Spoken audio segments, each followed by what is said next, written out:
ஒரு பேங்க் கடன் வாங்கியது சம்பந்தமாக சிபிஐ விசாரணை நடைபெற்று அந்த சிபிஐ என்கொயரி வழக்கு விசாரணையில் இருக்கிற போதே இடி ரைடு செய்து சில டாக்குமெண்ட்டை எடுத்ததாக அவர் சொன்னதன் அடிப்படையில் அதற்கு பின்னால் நேரு அவர்கள் அந்த சிபிஐ தொடுத்த வழக்கை சேலஞ்ச் பண்ணி ஹைகோர்ட்டில் குவாஷ் பண்ண பெட்டிஷன் போட்டிருந்தார். அந்த வழக்கு அதான் மெயின் வழக்கு. அந்த வழக்கே ஹஸ் பீன் குவாஷ் பண்ணி ஹைகோர்ட். அப்படி குவாஷ் ஆகிற நேரத்தில் சிபிஐ போட்ட கேஸை குவாஷ் ஆகி போச்சு. இடி கிட்ட என்ன மெட்டீரியல் எவிடன்ஸ் இருந்தால் அவங்களே எடுத்திருப்பாங்க. ஆனால் இடி என்ன சொல்லிச்சுன்னா கவர்மெண்ட்டுக்கு, தமிழ்நாடு அரசுக்கு உரிய நடவடிக்கை எடுக்க சொல்லி அனுப்பி வச்சார்.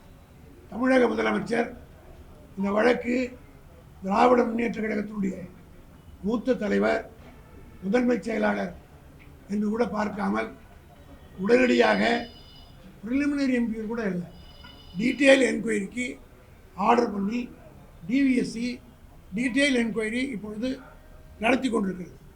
இது இந்த மாதிரி விடுதலை இருக்கிற நேரத்தில் தான் அதிமுகவை சேர்ந்த எம்பி இன்பதுரை, அவர் மேலே இருந்த கேஸே ஒன்றும் முடிவு வராமல் இருக்கு. அவர் எம்எல்ஏ ஜெயிச்சார் இல்லை, அந்த தேர்தல் முடிவே இன்னும் வராமல் இருக்கிறது. அவர் ஒரு வழக்கு போட்டிருக்கிறார் பப்ளிக் இன்ட்ரெஸ்ட் லிட்டிகேஷனில். அந்த வழக்கை விசாரித்த நீதிமன்றம் ஏற்கனவே அரசாங்கம் இந்த விசாரணையை நடத்தி கொண்டிருக்கிற காரணத்தினால் ஒரு எஃப்ஐஆர் போட வேண்டும் என்று சொல்லியிருக்கிறார். ஆக இதை ஒன்றும் பெரிய இதை எஃப்ஐஆர் ரிஜிஸ்டர் பண்ணணும்னு சொல்லியிருக்காங்க. எஃப்ஐஆர் ரிஜிஸ்டர் பண்ணி ப்ரிலிமினரி டீட்டெயில் என்கொயரி நடந்து கொண்டிருக்கிறது. டிவிஎஸ்சி விசாரித்து உரிய நடவடிக்கை எடுக்கும். திராவிட முன்னேற்ற கழகத்தை பொறுத்த மட்டும் இது போன்ற பல அது குறிப்பாக நேரு அவர்கள் மீது ஜெயலலிதா பல வழக்குகளை போட்டு அத்தனை வழக்குகளையும் வென்று காட்டியவர் தான் என்னுடைய முதன்மை செயலாளர் கே.என். நேரு அவர்கள். இப்பொழுது இந்த எஃப்ஐஆர் ரிஜிஸ்ட்ரேஷன் போட்டிருக்கிறார்கள். சட்ட ரீதியாக இது சந்தித்து அதை தவிடுபடியாக்குவதற்கு திமுக சட்டத்துறை தயாராக இருக்கிறது என்பதை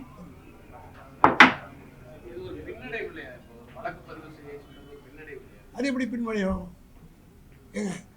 சிபிஐ வழக்கு போட்டு சிபிஐ விசாரணை பண்ணோன்னு சொன்ன எடப்பாடியே தொடர்ந்து சீஃப் மினிஸ்டராக இருந்தாரா இல்லையாமோ? இருந்தாரா இல்லையா? பின்னடைவு இல்லை தம்பி. அதாவது அவங்க எஃப்ஐஆர் போட சொல்லி கோர்ட்டில் சொல்லியிருக்கிறாங்க. ஏற்கனவே டீட்டெயில் என்கொயரி தமிழ்நாடு அரசு சார்பாக முதலமைச்சர் என்கொயரி பண்ணி டீட்டெயில் என்கொயரி நடந்துக்கிட்டு இருக்கும்போது பப்ளிக் லிட்டிகேஷன் கேஸில் இவர் பேரில் வழக்கு பதிவு பண்ணணும்னு போட்டதில் கோர்ட்டுக்கு வந்து எஃப்ஐஆர் போட சொல்லியிருக்கோம். எஃப்ஐஆர் போடுறதுக்கு முந்தைய டீட்டெயில் என்கொயரி பண்ணியிருக்காங்க. இதில் எந்த தவறும் நாங்கள் செய்யலை. அதனால் உரிய நீதிமன்றத்தில் அணுகி இதிலும் நாங்கள் எந்த குற்றமும் இல்லை என்று நிரூபித்து வெளியே வருவோம். அதுதான் விஷயம். இல்லை, அதை எங்களை யாருமே கேட்க முடியாது. என்கொயரி எப்படின்றது இன்வெஸ்டிகேஷன் இஸ் கோயிங் ஆன். யாருமே இன்டர்வியூ ஆக முடியாது.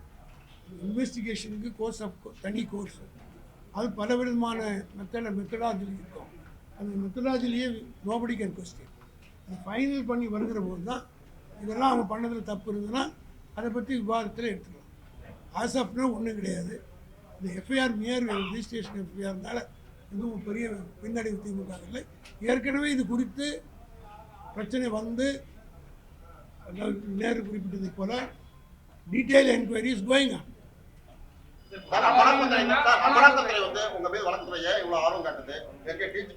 அதாவது அமலாக்கப்பிரவி பல முறை சொல்லியாச்சு. இதே அமலாக்கப்பிரவி அதுவும் மோடி ஏற்பட்ட பிறகு உங்களே நான் கேட்குறேன், ப. சிதம்பரத்தை இரவோடு ராத்திரி 10-12 மணிக்கு போய் அவருக்கு அரெஸ்ட் பண்ணார்.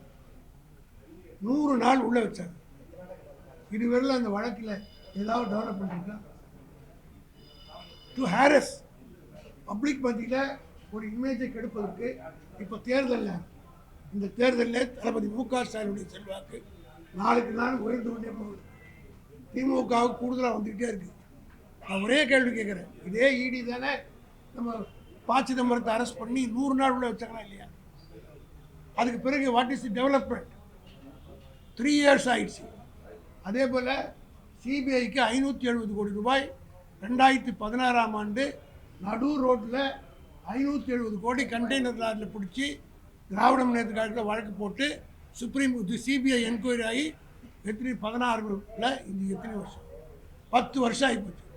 10 வருஷம் வரல இன்னும் சிபிஐ எஃப்ஐஆர் கூட போல என்கொயரி போடல. இந்த மைண்ட் ஆஃப் தி பப்ளிக் இந்த நேரத்தில் ஒரு இமேஜை ஸ்பாயில் பண்ணணும்னு பார்க்குறாங்க. 1000 வழக்குகள் போட்டாங்க. இதை விட கடுமையான வழக்குகள்லாம் எங்கள் மீது போட்டு நாங்கள் தாண்டி வெற்றி பெற்று வெற்றி தொடி நாட்டிட்டு வந்திருக்கோம். கட்சி தான் திமுக. ஆகினால் இந்த வழக்கு போட்டவர்கள் வெட்கி தலைகுடிகிற அளவுக்கு சட்ட ரீதியாக இந்த அணியை வெற்றி பெற்று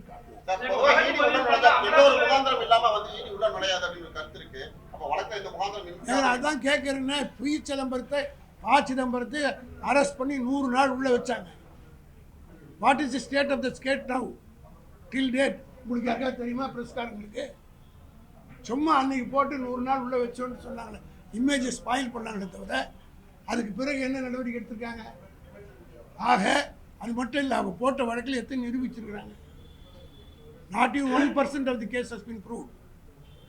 ஆக தேர்தல் நேரத்தில் கட்சியினுடைய முதன்மை அவர் மட்டும் இல்லை, 41 தொகுதிக்கு பொறுப்பாளராக தலைவரால் நியமிக்கப்பட்டவர் தான் KN நேரு. 41 தொகுதியிலும் மிகப்பெரிய வெற்றி பெறக்கூடிய அளவுக்கு ஒரு களத்தை சரிப்படுத்தி வச்சிருக்கிறார். என்ற பொறாமையில் வயிற்றெரிச்சலில் பாஜக அரசு டெல்லியில் உட்கார்ந்து கொண்டிருப்பவர்கள் இங்கே இருக்கிற எடப்பாடியுடைய பேச்சு கேட்டுக்கொண்டு செயல்படுகிறார்கள். நிச்சயமாக தேர்தலில் மிகப்பெரிய அடி அவர்களுக்கு விழப்போகிறது. அதுக்கு பிறகு சட்ட ரீதியாக வந்து நேருவை பொறுத்த மட்டும் பல வழக்குகளை சந்தித்து சட்ட ரீதியாக வெற்றி கொடி நாட்டு வந்திருக்கார். இது ஒன்று இல்லை. ஆஃப்டரால் எஃப்ஐஆர் இது சொல்லி எஃப்ஐஆர்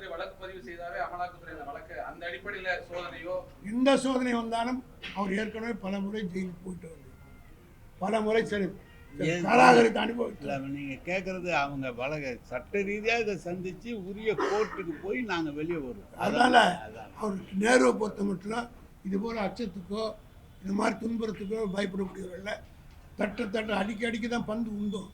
அது மாதிரி நேரு நீங்கள் அழிக்க நினைக்க அவர் துன்புறுத்த இன்னும் தீவிரமாக தான் பணியாற்றுவார் தவிர அவருடைய பணியில் எந்த விதமான சோர்வு இருக்காது.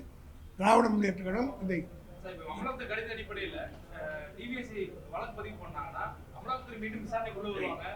அதெல்லாம் சட்ட ரீதியாக சொத்து குவிப்பு வழக்கு ஜெயலலிதா சொத்து குவிப்பு வழக்கை எப்படி வந்து பேரரசு அன்பழகன் வந்து வழக்கு இருந்தாரோ அந்த அடிப்படையில் தான் நானும் வந்து களத்தில் 19 வருஷத்துக்கு பிறகுதான் உள்ள போனார். ஜெயலலிதா 19 வருஷம் தான். இந்த வழக்கு வேற அந்த வழக்கு வேற.